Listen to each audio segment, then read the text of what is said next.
Tired of wandering aimlessly in Minecraft, searching for that perfect biome? First, let's check out Chunkbase, a popular online biome finder. Head to chunkbase.com and select the biome finder tool. Input your world seed, which you can find by typing seed in the chat of your Minecraft world. Then, select the version of Minecraft you're playing, Java or Bedrock. Now, you can easily locate any biome on the generated map.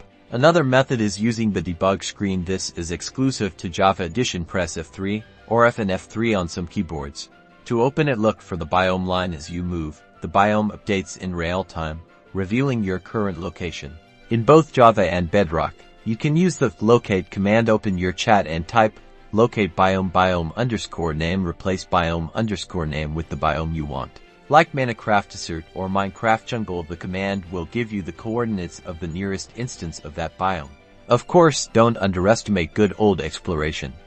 Using a map and compass can help you chart your course. Look for visual cues like the color of the grass and trees and landmarks that can help you navigate the world more efficiently. So, whether you prefer using online tools, commands, or the classic method of exploration, finding the perfect biome is now easier than ever, so you can gather resources, build amazing structures, and enhance your Minecraft experience.